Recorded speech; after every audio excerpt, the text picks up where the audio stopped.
¿Qué tal? Muy buenas tardes. Otra tarde en la trinchera acá de la justicia de los débiles. Y hoy un día triste para la justicia. Hoy tenemos que hablar de la muerte de Lucas Puig. La muerte de un nuevo inocente, y aunque mucha gente diga que Lucas Puig estaba condenado, ha sido una condena realmente escandalosa la que ha sufrido este profesor de música de La Plata.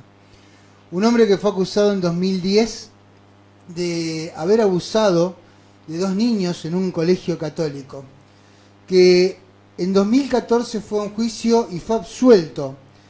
Y cuando se apeló a casación con el voto del doctor Martín Ordoqui, hoy preso por corrupción y como integrante de la banda del juez Melazo, se hizo un nuevo juicio donde Fiscalía pidió 20 años de prisión, pero se le aplicaron 35 años de prisión. A título personal entiendo que es algo realmente grave que hoy estemos hablando de esto, por la gran cantidad de irregularidades que tuvo todo este proceso, pero por sobre todas las cosas, porque ha muerto una persona, al igual que pasó el año pasado con Ariel Gramajo en la provincia de Santa Fe. Antes de empezar con el programa, voy a leer el fallo en disidencia del doctor Víctor Violini, integrante de la Cámara de Casación, que ordenó un nuevo juicio a una persona que había sido absuelta de las acusaciones. Y dice así: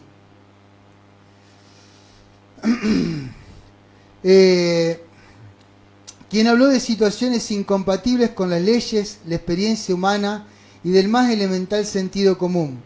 En tal sentido expresó: siempre he creído, y lo sigo haciendo, que la convicción formada objetivamente luego de un análisis serio de la prueba rendida no debe variar o amoldarse en función de conveniencias o temores. Y quien no pueda mantenerse en la convicción a la que arriba, quizás no debería ejercer la judicatura. Por ello, en función de esa convicción es que reitero aquí el sentido de mi voto, pues en virtud de ella me resulta imposible condenar a un inocente. Esta tarde me acompañan aquí en el estudio el doctor Diego Piedrabuena y Fabián Cruciani. Bienvenido, doctor Piedrabuena, gracias por acompañarme. Muchas gracias también. Bienvenido, Fabián, nuevamente. Aprovecho que estás acá en Tucumán para tenerte nuevamente en el estudio. ¿Cómo lo ve un jurista de la experiencia y de la talla suya, doctor Piedrabuena, que ha sido juez penal, que una persona que ha tenido que pasar 3 veces por un juicio, que después podríamos hablar de la cantidad de irregularidades que ha tenido, hoy haya muerto y sobre él caiga y pese la sensación de que ha muerto una persona inocente? A ver, voy a tratar de explicarlo de una forma sencilla. Podríamos hablar largo y tendido de las cuestiones procesales, pero creo que aburriríamos a la gente.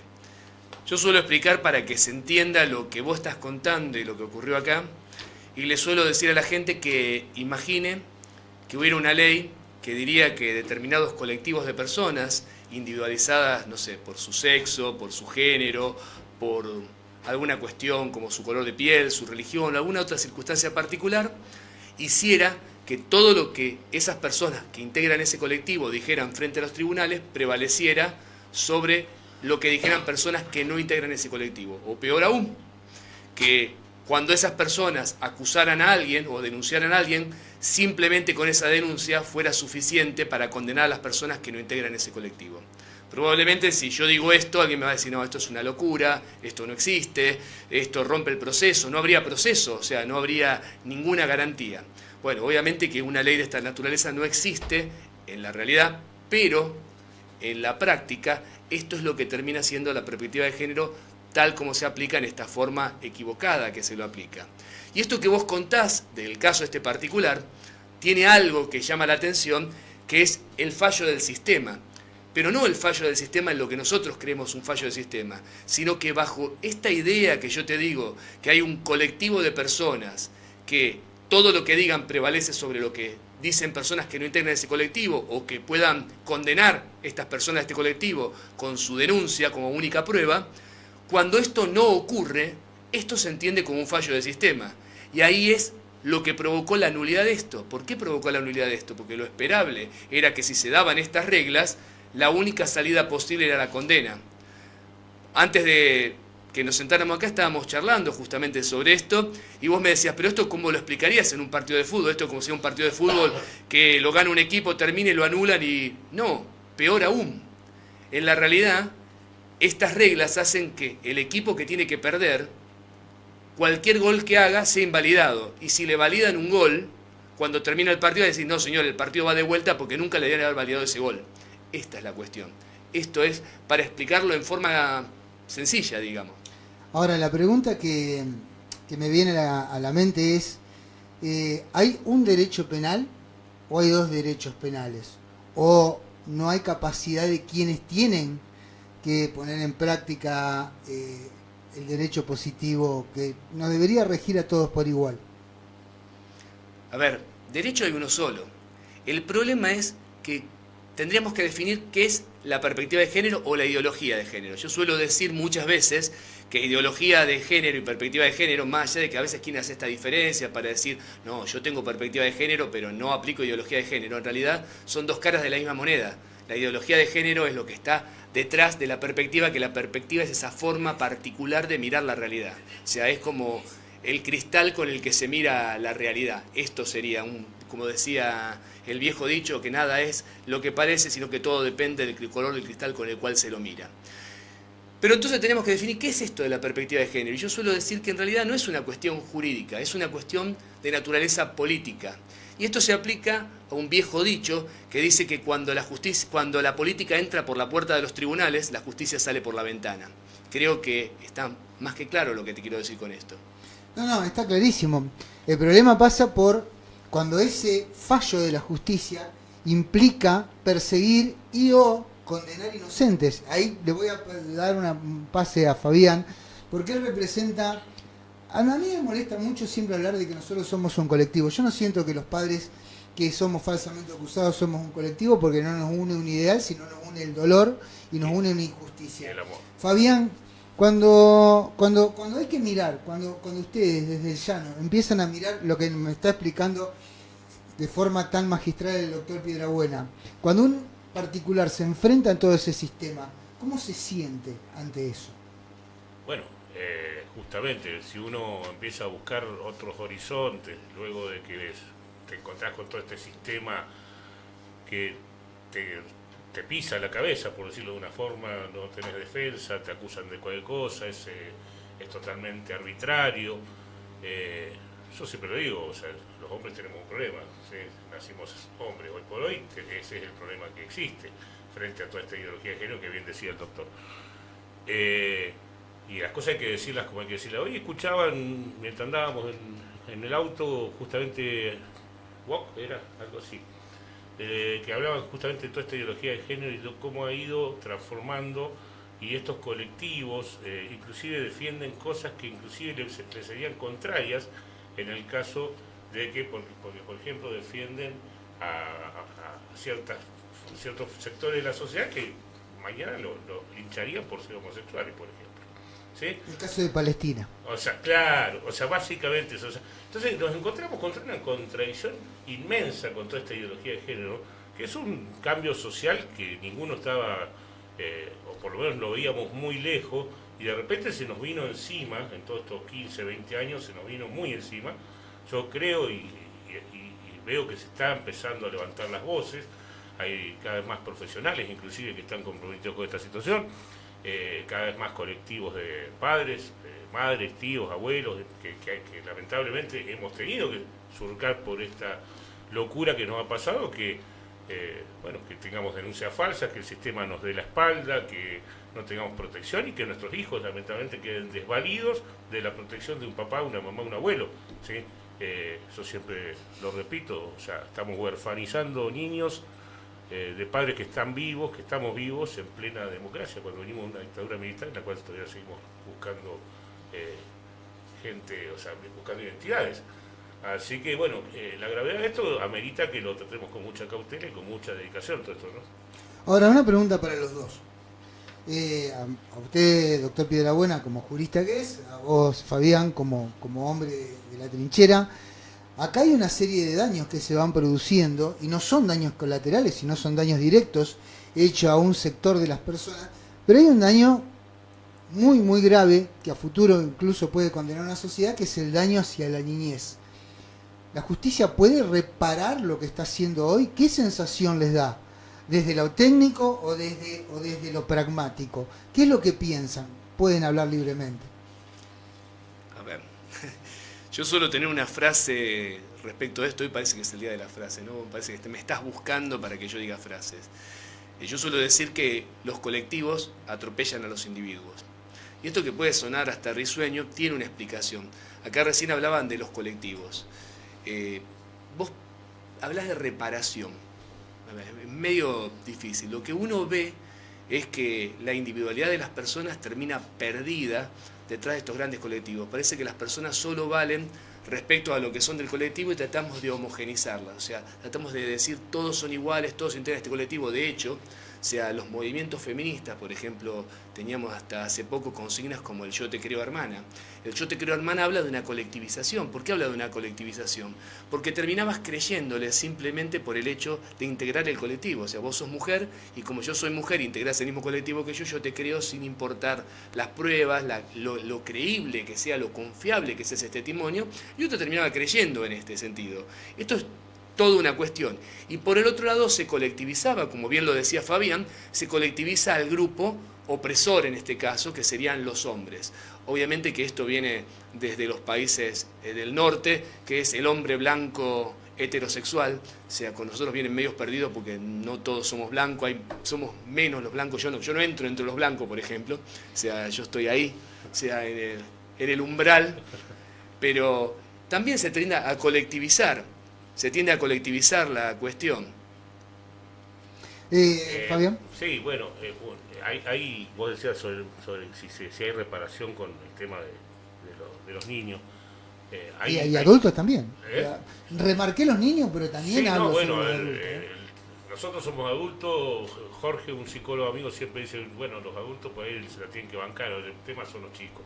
El problema es, por ejemplo, los chicos, ya está comprobado que los chicos que crecen sin la figura paterna, hay estudios en todo el mundo, la figura paterna es muy importante en la vida de los hijos, crecen, tienen más problemas de aprendizaje, muchísimo más problemas de aprendizaje, tienen mucho más tasa alta de llegar a adicciones y tienen una tasa mucho más alta de suicidio. Esto está comprobado. Es terrible. Es terrible. Sí, o sea, estamos dejando... O sea, ¿cuál es el tema? Yo siempre lo remarco, el tema de la identidad, porque todos nacemos de papá y mamá. Si papá se murió, bueno, papá se murió. Ahora, papá está por ahí, yo no sé dónde está papá. Me hablan mal de mi papá y yo sé que mi papá está por ahí, pero no sé dónde está. O sea, el ogro se vuelve más ogro en cuanto más lejos está. O sea, si vos no lo ves, si vos te hablan mal y el ogro cada vez se hace más ogro. ¿Sí? Por eso los chicos, esto que se llama alienación parental, que poner el chico en línea, tu papá es malo, tu papá es cruel, pues llega un momento que los chicos se ponen en línea, justamente con la parte que está perturbada en esta situación. Porque la persona que justamente toma una criatura como rehén es la persona que no entiende que la libertad de esa criatura, justamente lo que es esa criatura, va a ser de un ser humano de bien. Entonces, venimos con problemas de adultos que se lo estamos tirando a niños que van a ser adultos totalmente rotos. Disfuncionales. Claro. Seguramente serán disfuncionales. Entonces, yo siempre digo esto, no estamos hablando de un sillón, un auto, estamos hablando de seres humanos. Y estamos hablando de nuestros hijos. O sea, ahí si te puedo interrumpir ahí. Sí, por favor. Justamente esto tiene relación con lo que yo te decía de que los colectivos atropellan a los individuos.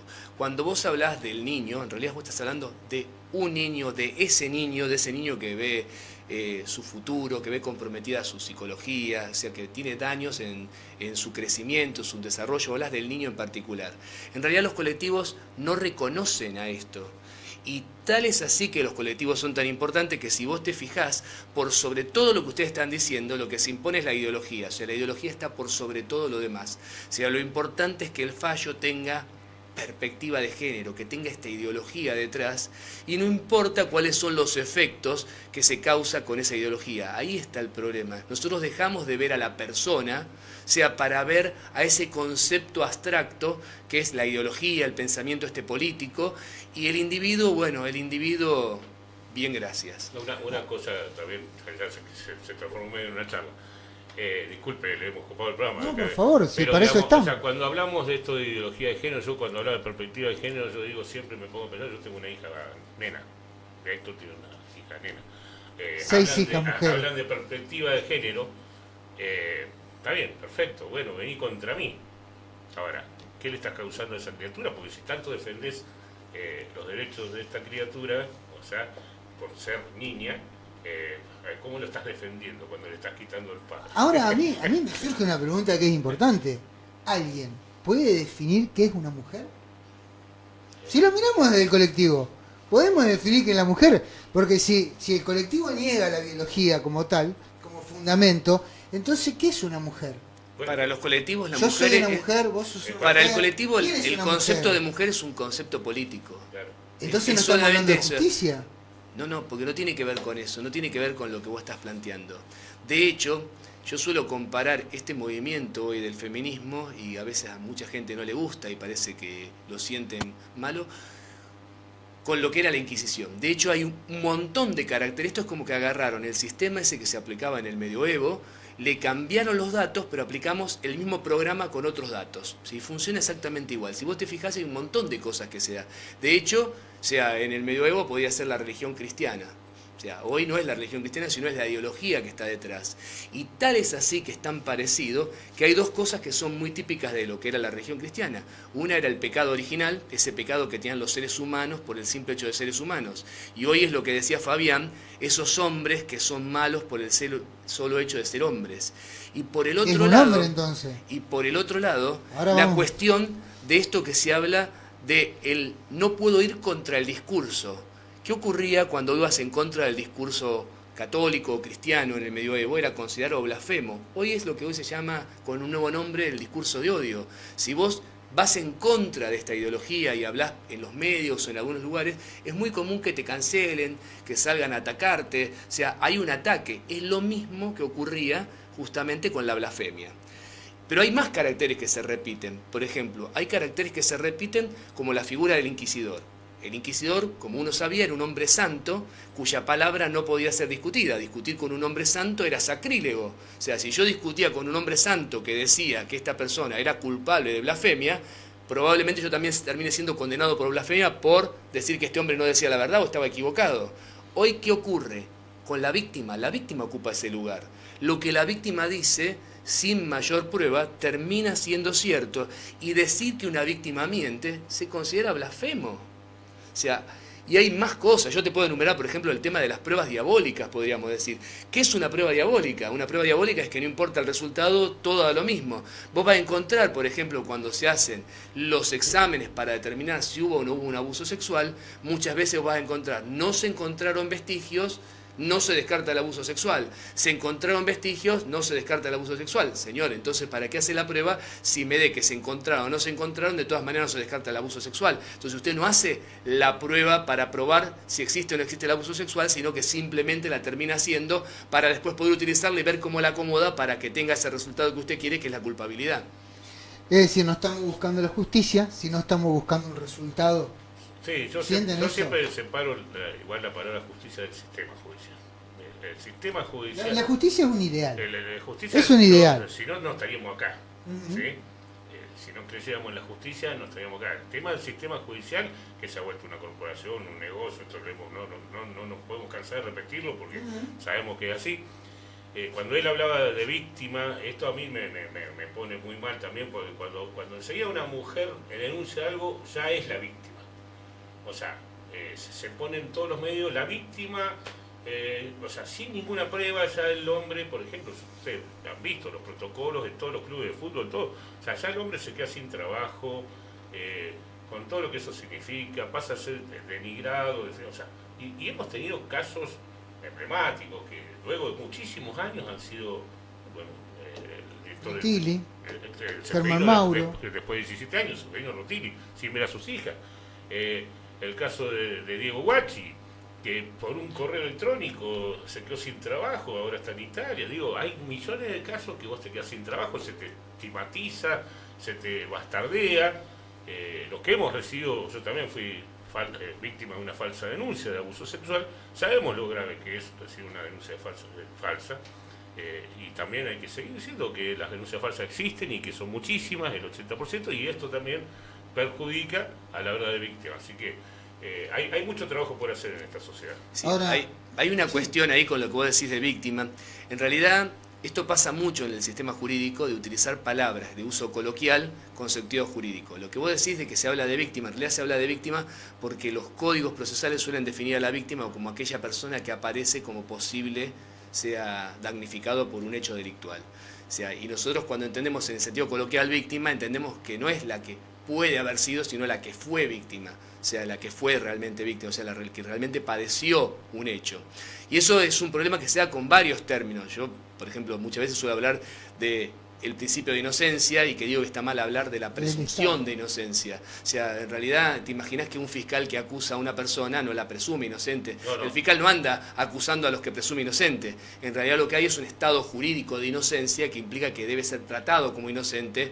Obviamente el fiscal no cree eso, pues si no, no lo acusaría. Sí, no, o sea, esto es a veces el problema del uso de las palabras, de uso coloquial con sentido jurídico, que a veces se confunde esto. El problema no pasa por las terminologías jurídicas, sino por la terminología que se usa socialmente y el impacto que tiene.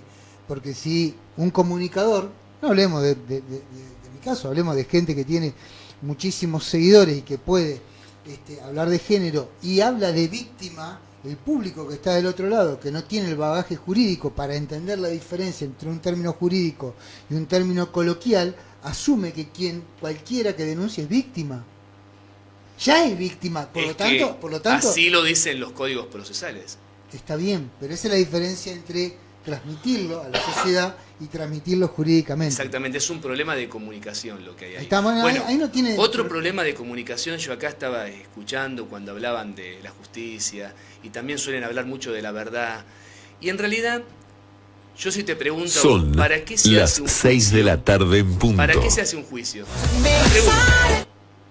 ¿Para qué se hace un juicio? ¿Para qué crees vos que se hace un juicio? En la búsqueda de la verdad. Bueno, eso no es cierto. En realidad el fiscal que lleva adelante un juicio lo hace tratando de demostrar la culpabilidad. No lo hace para buscar la verdad. O sea, yo suelo decirle a mis clientes, señor, el fiscal no busca la verdad, el fiscal está buscando condenarte. Bueno. Y de hecho, cuando haga todo el proceso, él va a hacer toda la prueba posible, más allá de la objetividad que debería tener, que sobre todo en los sistemas acusatorios se ve, lo que trata de demostrar es tu culpa. Él no viene a ver cuál es la verdad, viene a tratar de demostrar su culpa, porque él viene con lo que es un sesgo de confirmación. Parte de la hipótesis que vos sos culpable. Esa es la teoría del caso del fiscal. La teoría del caso del fiscal es su premisa, esta persona cometió tal hecho. Entonces, ¿yo a qué vengo? A probar esa premisa. No vengo a buscar la verdad, vengo a probar la premisa Bueno, de la cual pero partí. técnicamente debería la fiscalía que representa al Estado lo que debería hacer investigar en la Sacátelo de búsqueda la cabeza verdad. porque no es así. Está claro. Yo quiero hacer la diferencia entre la realidad y la teoría, o lo que debería suceder, entre lo real y lo ideal. Lo ideal es que el fiscal no sea una parte acusadora, porque para eso está la querella. El fiscal representa al Estado y como tal está en la búsqueda de la verdad, porque puede haber un delito donde el culpable no sea el acusado. ¿Y qué hacemos? ¿Lo ignoramos? ¿Qué pasa? A ver, el fiscal sí es el acusador, es un acusador público, se representa a la acusación.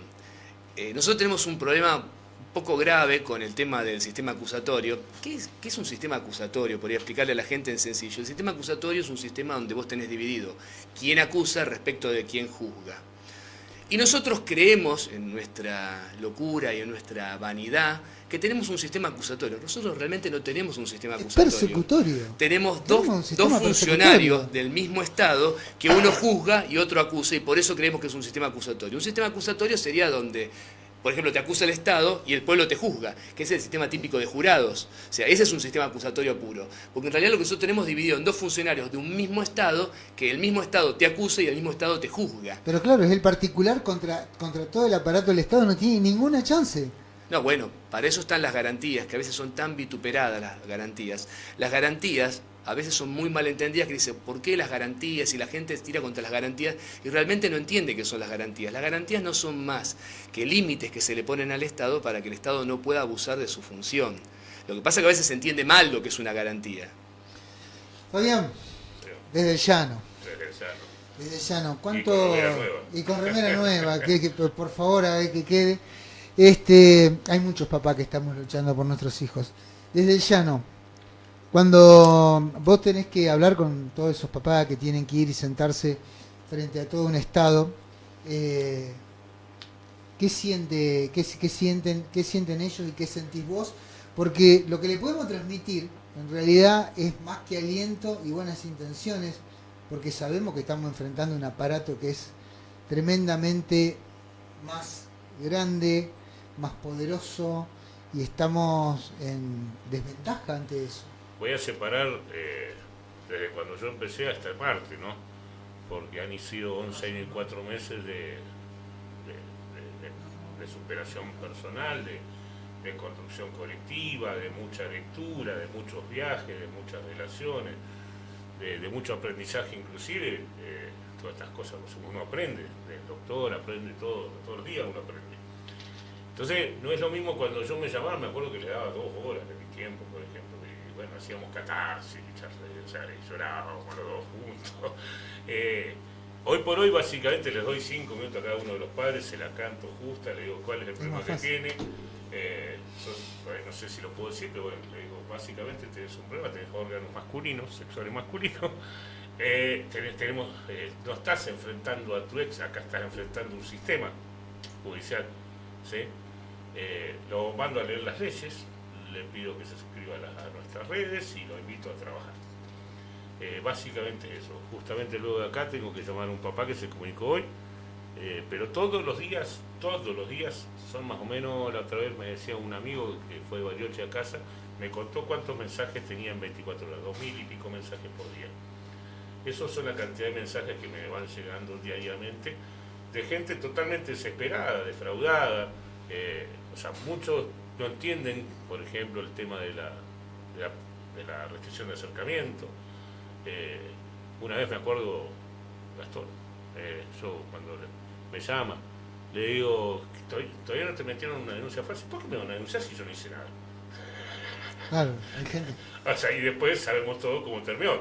Pero digo, todavía no te pusieron ninguna denuncia. ¿Por qué me van a denunciar si yo no hice nada? O sea, hasta ese nivel de inocencia, algunos cuando recién arrancan, que es el mismo nivel de inocencia que yo tenía. Que teníamos todo. Que teníamos todo. Después, todos creíamos que si nos portábamos bien no nos iba a pasar nada. Claro, o sea, si yo hice bien, yo le di todos los muebles, le dije una cuota de alimento, hicimos un acuerdo, todo perfecto. Digo, ¿y por qué te pones así? ¿Por qué el sistema no ve esta locura que está haciendo esta persona? Recién miraba ahí un pequeño aporte que nos hicieron a través de una pancarta y me quedé pensando mucho si la justicia no está, iba a decir favoreciendo, pero es una pregunta retórica decir favoreciendo, al estar operando en favor de las minorías, no convierte a toda la mayoría en víctimas de sectores muy pequeños. ¿No somos nosotros víctimas de los sectores, de esas supuestas minorías desamparadas en el cual hoy se le dan todas las ventajas? A ver, depende de lo que vos llames minoría, porque por ejemplo si es el colectivo la feminista... trans. Pero si vos te referís a las mujeres no son una minoría. No, son mayoría. No son una minoría. O sea, el tema este es qué es lo políticamente correcto, y estos son los discursos, los grandes discursos. Y el tema es que es relativo eso de que son minorías y se ataca a mayoría, porque vos estás colectivizando y en realidad, volvemos a lo que ustedes decían recién cuando decimos, es este monstruo que va contra un individuo. Por eso yo decía que los colectivos atropellan individuos, porque por más que vos me digas esta minoría, se colectivizan y no van contra otro colectivo mayor que ellos, van contra un individuo. Y esto es como que vos te pares frente a un colectivo y lo trates de parar vos. Yo te quiero ver cómo te vas si vos te parás acá en el medio de la avenida y con la mano tratás de detener un colectivo. Bueno, esto es lo mismo que le pasa a un individuo cuando trata de parar un colectivo. No hay mucha diferencia gráfica, si bien es una metáfora, creo que es una metáfora exacta de lo que vos vivís cuando pasa esto. Porque ustedes hablan de mayorías y de minorías, y no es cierto que hay una minoría que ataca a una mayoría. No, este colectivo ataca a individuos que vos los querés colectivizar, pero que no están colectivizados. Está bien, pero no, yo no digo que no son minorías atacando mayorías. Digo que son minorías absolutamente aventajadas sobre el resto de las personas comunes. Bueno, pero eso es un discurso típico de la política. Por eso yo te hablo de que toda esta discusión es una discusión política que se da. Es el discurso progre. No, bueno, pobre esta persona que fue damnificada. Un ejemplo que yo suelo dar. Por ejemplo, el Black Lives Matter. ¿Sabés lo que es el Black Lives Matter? Estados Unidos, o sea, las vidas negras importan.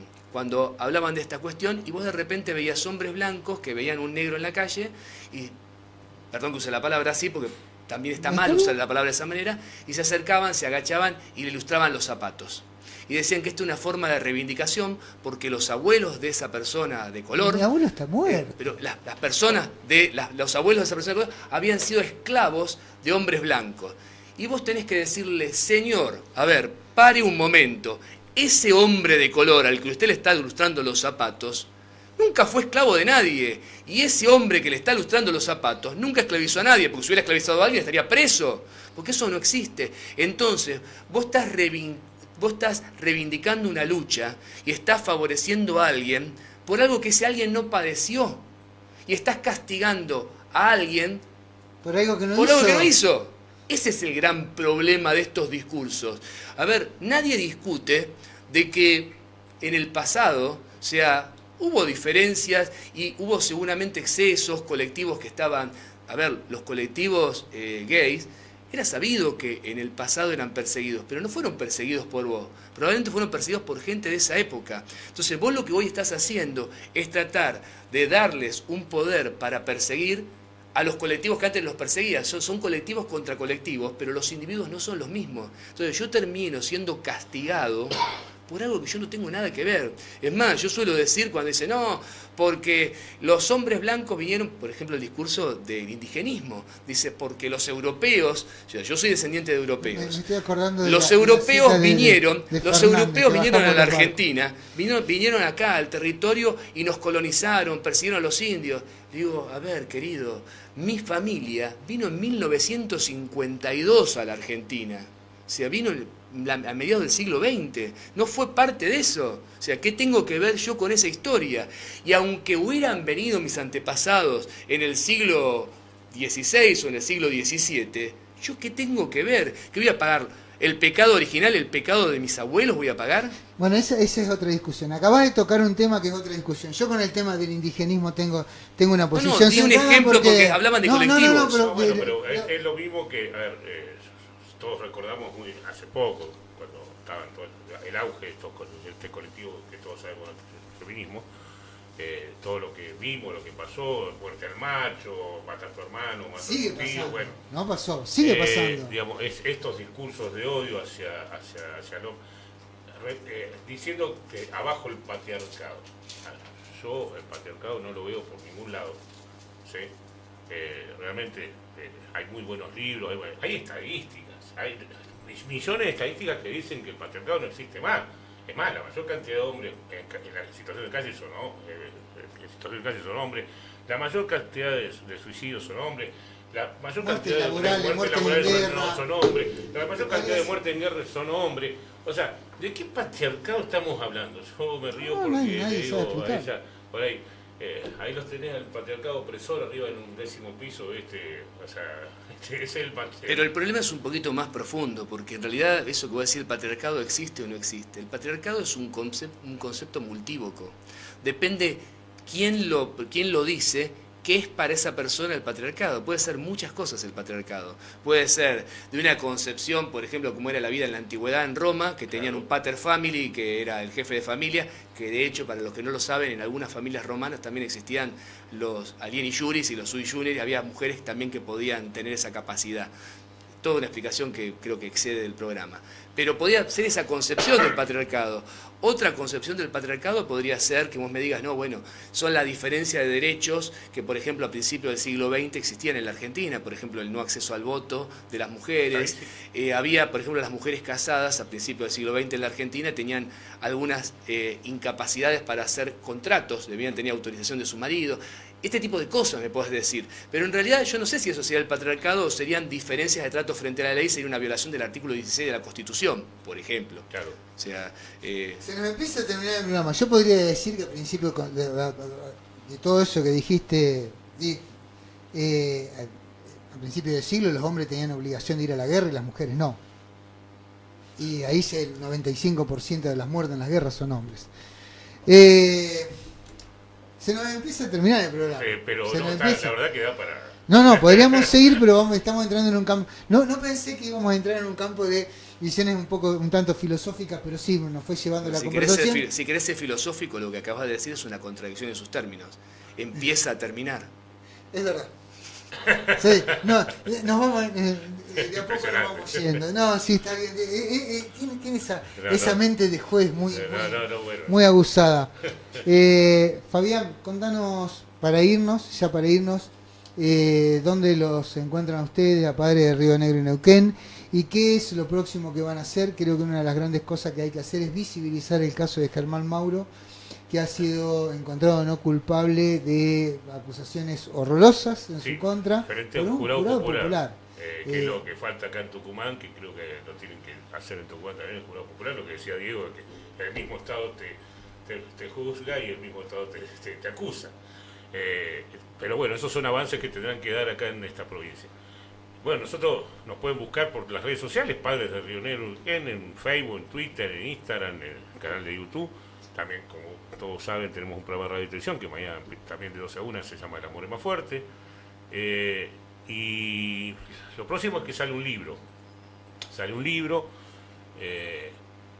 Amor Consentido se llama, y es una novela sobre una construcción, es un libro bastante raro de leerlo, pero lindo, con algunas historias, con mucho... porque bueno, tuvimos que cambiarle el nombre a todo para no tener problemas, pero realmente un libro que fue un proyecto que ya calculó que sale, y bueno, la próxima actividad seguramente va a ser para el Día del Padre, y nada, yo voy a estar yendo a Bariloche próximamente, y a Río Colorado, que me están solicitando, y a Viedma. Doctor Piedrabuena, última pregunta y con esto ya terminamos. ¿La verdadera casta en la Argentina es la casta judicial? Están 40 años y se van, empiezan en el escritorio de entrada y se van del escritorio del juez al asilo de ancianos. Después de recibir 40 años el diario, el café gratis, tener chofer, tener auto gratis, que no pagan las cosas, no pagan ganancias. Esa es la verdadera casta. Yo fui juez y no tenía auto, no tenía secretario. Bueno, por eso fue, no tenía eso. Lo pregunto porque pero para. Pero yo no digo yo te voy a decir una cosa. Digo si era la verdadera casta. Yo te voy a decir una cosa, más allá de esto del concepto de casta, que también volvemos a qué es casta y qué no es casta. Está bien, yo te digo que quizás no es conveniente el sistema que vos tenés.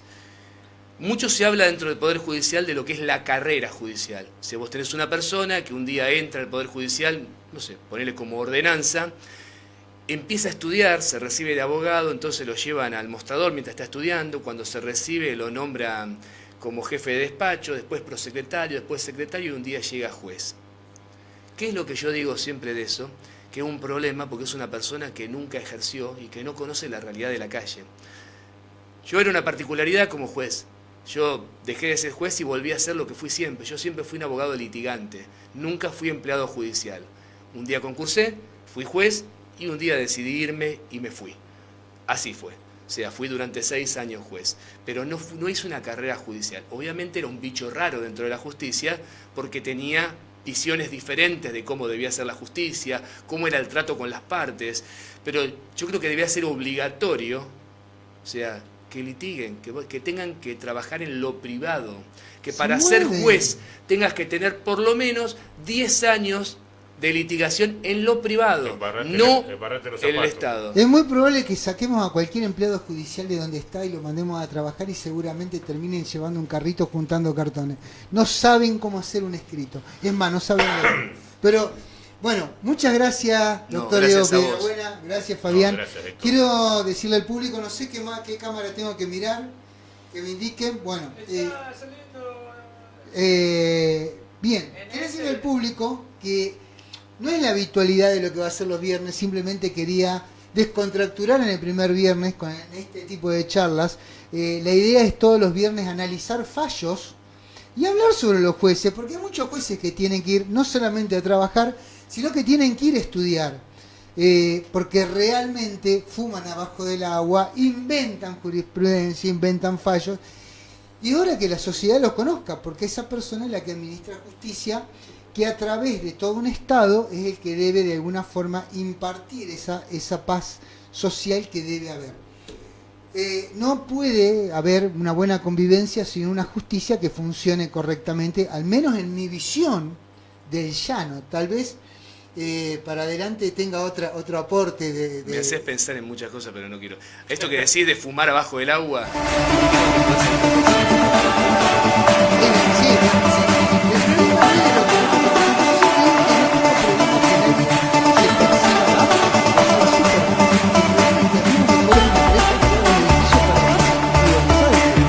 entonces, ese es el problema de la ideología que nos impone.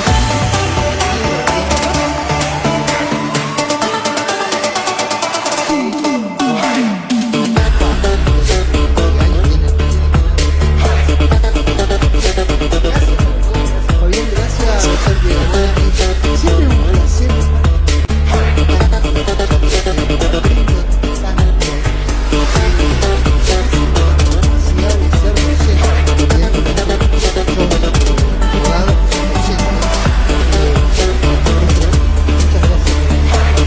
gracias por ser de siempre un placer.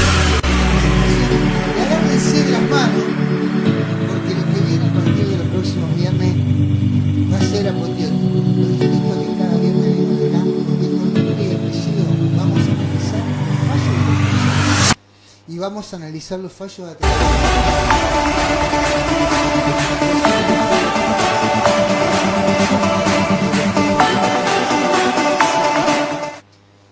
Para muchas veces condenar civiles como nosotros que vamos a la justicia buscando una solución y nos encontramos con un problema. Ha sido un placer, los espero el martes a las 17 horas.